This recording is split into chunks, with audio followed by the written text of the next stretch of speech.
with people and talk about what you think might happen. But we can't do that now because we know what happens. It's tricky. Would you say you're a fan, Isaac? I mean, do you watch every episode? Definitely. I don't think there's really anyone in Game of Thrones who isn't also a fan of the show. The thing is, we're not part of something where it's like, oh, this is just another job or something like that. It is really a very unique, extraordinary television program, and everyone who's involved in the show loves it. Loves talking about it, and theorising. You were so young when it started, and it's such a complicated, sprawling, and grown-up thing. I'm wondering if your relationship with the show changed much as you grew older. Well, I mean, the show, as a fan, to begin with, I wasn't actually able to watch all of it. I got the sort of filtered version, but it was kind of a baptism of fire. My very first, episode, witnessing incest and attempted murder. And full murder with the beheading. Did you know what you were witnessing at the time?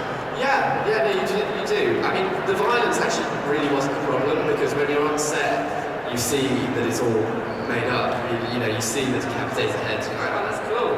I remember the set. I didn't obviously see the sex scene. I was like shot in such a way that I wasn't seeing material. But that just ended up when that actually came out on screen. It just meant that my mum was giving me a really long, embarrassing lecture. Now this is not normal sex time.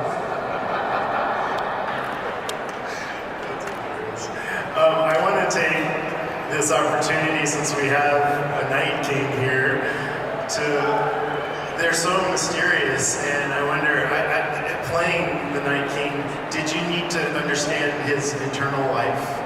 I had to make one up, that made sense to me, in some logical sense. And it was given such little information when I started that, I don't even think I didn't have a name even when I started. It was just, I don't even know what they called it. It didn't, the actual name, the Night King, didn't even come out until season 5. I think I was in season 4, and there was they accidentally put the Night King on something that came out, and they erased it very quickly. So they hadn't even given me my name officially.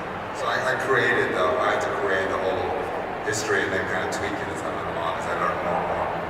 Yeah, so what kinds of things were you creating for yourself? It's okay. It's okay. All kinds of things. Some of which, I think are correct, and some I was like, I'll tweak that, but yeah. You might still go, so suddenly it'll be on the internet, this is what very good. If I remember right, the first scene with the Night King was when he had the Craster baby, is that right? Right. Yeah, and that was you, right?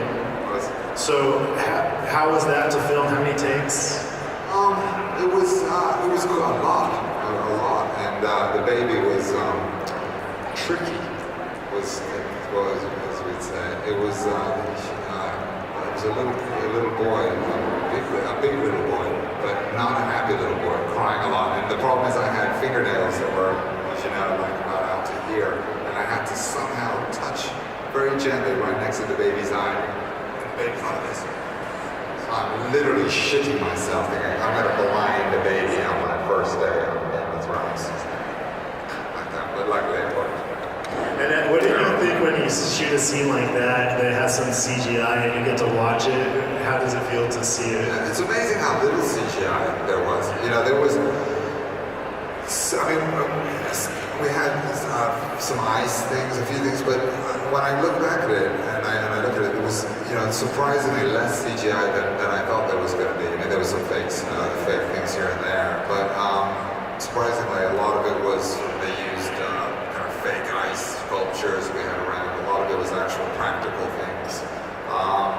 But then to always look back, and of course there's a lot more things added onto it. It's amazing. And Hard Hub, there was a lot of CGI with a number of people involved, so that we had 500 extras, but on top of that, thousands more. So that was all the numbers. Who likes Hard Home? Anybody? No?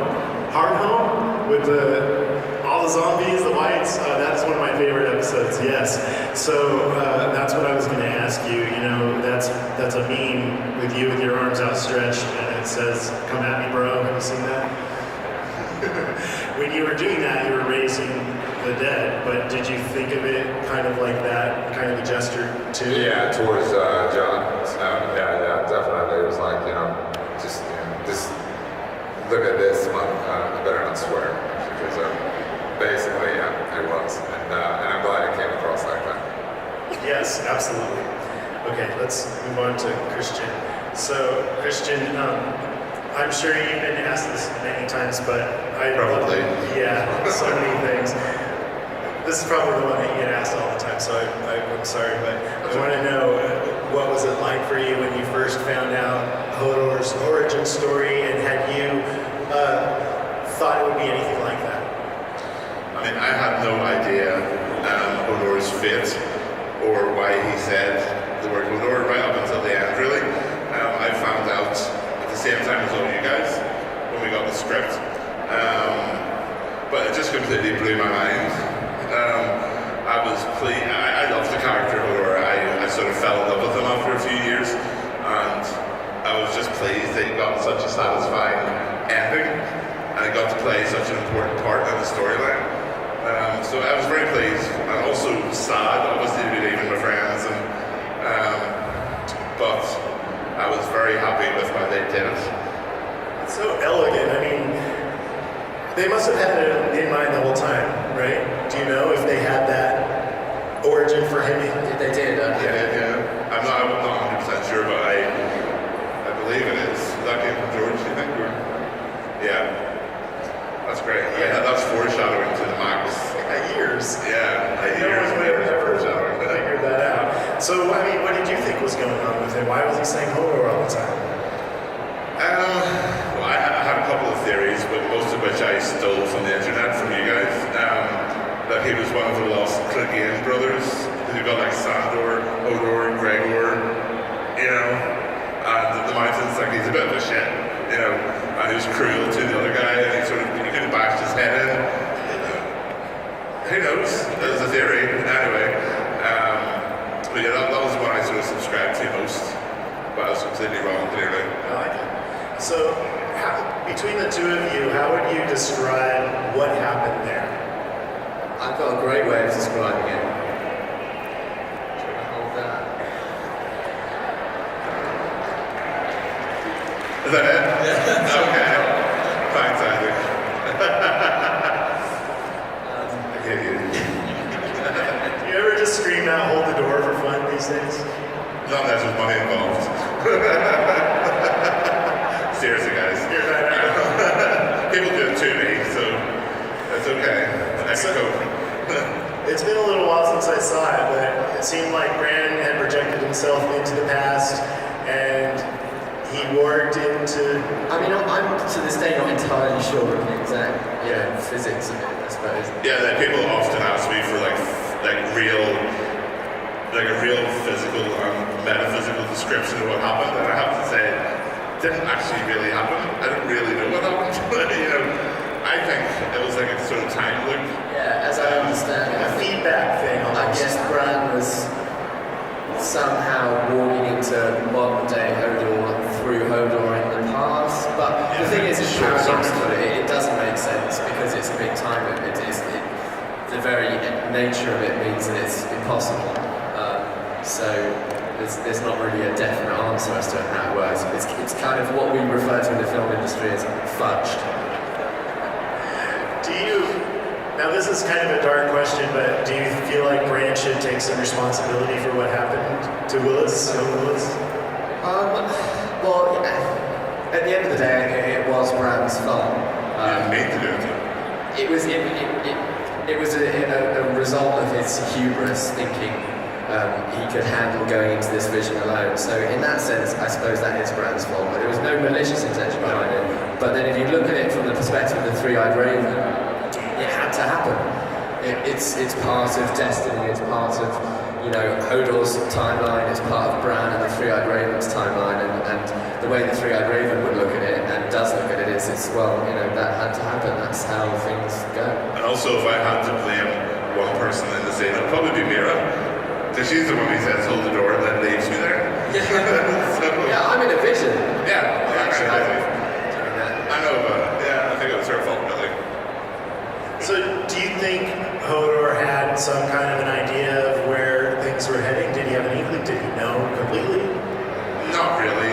No, I don't think he was too aware of much really that was happening around him. I think he just had this little happy little sort of My Little Pony world. He felt a loyalty to Bran, though, right? He felt a loyalty to Bran. Yeah, very much so. And I think even when he comes around, and he's sort of not being controlled at the end, and he sort of realizes he just has to do this. I think that's the only time he feels like things are right. He just has to hold that door, and there's nothing he can do to escape it. So let's say Hodor is up in heaven looking down, and he's got It says Hodor goes to heaven. Yeah. Okay, or hell, whichever. I think Hodor. I think he starts with having that converted. And he's got his complete mental faculties. Do you think that he would have any regrets, or would he choose to have it all play out that way? Well, I'm sure he would rather not lose his faculties for most of his life, but as a sense of loyalty towards Bran, etc., I think he would fulfill his destiny. That's nice. Are we having any questions over here? Yeah. What's your name? Hi, I'm Simone from Holland. If you would play any kind of character, who would you play and why, if you could choose? Is that sort of like any other character? If we can play any other character on Game of Thrones? Yeah. I think I would controversially be Jaime Lannister. I think he's another character who has a very, very interesting story arc. In many ways, kind of similar to Bran. What with him losing his hand, something that's really important to him. But what's interesting about Jaime Lannister is that immediately he's set up as definitely a bad guy. We think he's just trying to murder a 10-year-old. This guy's not a good person. And as the series goes on, it's morally ambiguous, and especially with him losing his hand, is quite an interesting parallel to Bran's story of losing his legs, something that was very important to both of them. And I also wish I could have just got to have a sword, so Jaime Lannister would fulfill that. And for me, because Hodor was such a physical, non-verbal character, I would like to play someone whose words were very important to his character, and someone like Varys. I think Varys's his spoken part was incredible, and his lines were incredible. So I'd like to try something completely different, really. I'll play Bran because that's sort of what he thinks I am anyway. Thank you. Thank you. Kristian, how was that challenge of playing a character and only being able to say one word? I mean, really, it varied from scene to scene. I'm not going to pretend it was like a Shakespearean challenge in every single scene.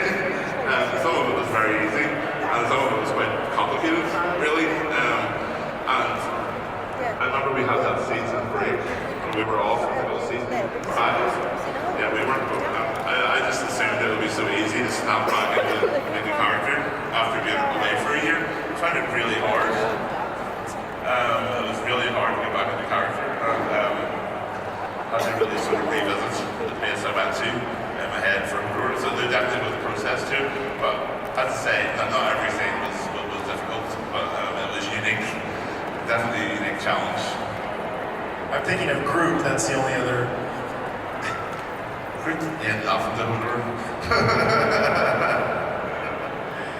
Another question over here. Hello, I'm Kerry. I just wanted to ask if you could bring back one character resurrected from the dead, who would it be to be in the season finale and why? I think I've got to answer you since you said this. No, be honest. In terms of a character who I just think would be, I'd love to see more of, would probably be Robb Stark. One of the, or even Ned Stark. I'd be really interested to see how Ned Stark would survive now, or how he would fit into the world that seems to have gone so very wrong over the past 7 seasons. But definitely a Stark. I mean, if we brought back Ned Stark, really he was like a caveat for so much of the stuff that happened. It might be Yeah, we could quite make it boring. hard too. It might be quite a boring show if he hadn't been killed. But I was a huge fan of Michelle's depiction of Catelyn Stark, and I would love to have brought Catelyn back. I loved everything she did. So going to say Ned Stark, but I love Joffrey. I thought he was fantastic. Mostly because I hated him so much. He was a great performer. Isaac, I'm not sure you can actually answer this, but let's give it a shot. So Bran has changed. He seems very cold and detached now, and some people think that's because he's dead, gone, that he's been replaced with the Three-Eyed Raven. I feel like it's more because he's just been downloaded so much information about the universe that it's just changed his perspective on everything. Yeah, well, I think there's a really good line in season 7 that kind of sums up what Bran and what the Three-Eyed Raven is now. He says, "I remember what it felt like to be Bran Stark, but I remember so much else now." So it's kind of like before all of his brain was taken up with being Bran Stark, whereas now it's a very, very, very small part. So he is still Bran Stark, and rooted in him are things that make him Bran Stark. Especially, I think, when he's around in Winterfell and around his family, you know, he does still have memories of these people. It's just that he has memories of every single other person in the universe as well. So it just makes him slightly, or very distant and a bit detached. I also think maybe if you learned so much about the world that it might just blow your mind a little bit. Well, yeah, definitely. I mean, Bran kind of is time. That is what the Three-Eyed Raven is. It's this kind of mythical beast that you know is sort of the keeper of the world's history.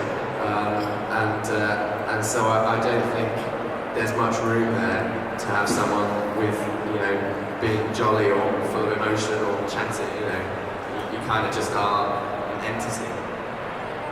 I always thought Bran was interesting because he started off as this character who wanted to run and play and jump and explore and was curious. And then by the end of the series, he's able to do that on a much more cosmic scale. Well, I think the story arc of Bran is one of my favourite in the whole show, and that's not just because I played him. He's set up immediately in the first episode. We're made to think, well, this kid's got no chance. He's a little 10-year-old. He's disabled in one of the harshest worlds there are. His family have left him. His home gets burnt down. It's like, this kid is not going to survive. And against the odds, he makes it be on the north of the wall, in incredibly dangerous territory. And then now... You haven't got help in France. But then he becomes a hugely pivotal and important character. I just think it's a really amazing message of having a character who is not, you know, he's not a classically glamorous character who runs around with a sword and saves the day or, you know, whatever. His weapon and his skill is in his mind. And I think it's nice to have characters like that in a very brutal world like Game of Thrones, to have these kind of people who are calm and still and thoughtful and incredibly powerful. Absolutely, yeah. So Kristian, you mentioned Hodder helped. Early on, you were carrying Isaac around on your back. At some point that just became not feasible. Do you remember where that was? Well, it was more to do with your growth. Yeah. At one stage, your legs were getting pretty long. It was all dangling along. Yeah, trailing along with we've come up with a few different solutions. First of all, was the backpack with had your legs sort of strapped up. Remember that sort of strap your legs up? Then we had the wheelbarrow. Yeah, the wheelbarrow was fun. I mean, I've been in so many modes of transport on Game of Thrones. Yeah, and none were any easier to pull. The wheel, you missed out on the wheelchair, but that's an absolute nightmare to go around. Yeah. Okay. And then there was the sledge. But yeah, it was just to do with its growth, really. It grew pretty fast. A lot faster than I think anyone imagined. Was it in between those two, like in the season that you guys weren't on? Did you come back or had you seen each other in between? Yeah, we'd seen each other. It wasn't too much of a shock for me, but yeah, it was very fast. Definitely was a period of months. I mean, you know how when you grow up, you kind of have family members come up to you and go, Yeah. Well, have you grown? I had the entire cast and crew of Game of Thrones doing that for 3 years. Did like Benioff and Weiss have a reaction? They were really cool. Yeah. I mean, they weren't, at least I never heard that they were planning to recast me or anything.